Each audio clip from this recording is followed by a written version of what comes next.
Naguguluhan ang mga tao kung sino ang nagsasabi ng totoo nila Dato Raman at General Carillo, pero may iilan na naniniwala na nagsasabi ng totoo si Dato Raman, kaya ito pinatay katulad ni Mustafa para ilihim ang katotohanan. Pumunta ang mga TFA sa bahay ni Felix upang hulihin nila ito.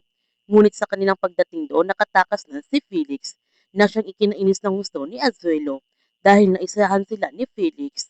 Tumawag naman si Felix kay General Carillo para sabihan ito na hindi na siya makakabalik sa India. Sinabihan ni General Carrillo si Felix na magtago muna ito, huwag siyang magpapahuli. Hindi pa tapos ang kanilang misyon at ipinapangako niya kay Felix na makakabalik ito sa India. Inasikaso na nga ni Jalil ang libing ng kanyang ama-amahan at pagkatapos na ilibing ni Dato Raman, kusa naman sumuko si Jalil kay Marcos. Sa pagdating nila sa India, kahit hindi na totoong pulis si Jalil, sinasaluduhan naman siya ng mga TFE dahil malaki ang kanilang respeto kay Jalil nito at tinuring na din nila ito na isang kaibigan.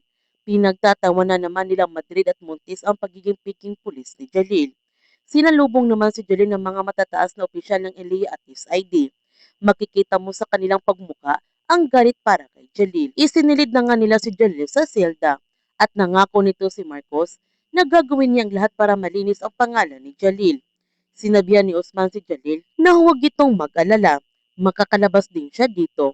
Nagpapasalamat naman si Jalil nila Marcos at Osman sa pagmamalasakit nito sa kanya. Habang si General Villanueva, pumayag naman siya na ilipat si Jalil sa kustudiya ni Colonel Solaris at pagkatapos nilang mag-usap, inutusan ni Solaris si Madrid na siya nang bahala kay Jalil dahil ngayong gabi papatayin na nga nila si Jalil. Nagtataka naman si Usman kung bakit inilipat kagad si Jalil ng custody at gabi pa nila ito gagawin dahil sa mga kinikilos ni Montes. Napunto nga ni Usman na may masamang gagawin sila kay Jalil at natatakot nito ng gusto si Usman sa kaligtasan ni Jalil. Gayon pa man sinabi na nga ni Jamila kina Doktora Teresa at Marcos ang katotohanan ng kanyang kaka Jalil ay si Gabriel. Napaiyak naman si Doktora Teresa sa kanyang nalaman at nagulat naman ito si Marcos nung buhay pa ang kanyang kapatid. Sinabihan ni Jamila sina Doktora Teresa at Marcos na nakuha ng kanyang ama si Kajalil niya nung sumabog ang barko.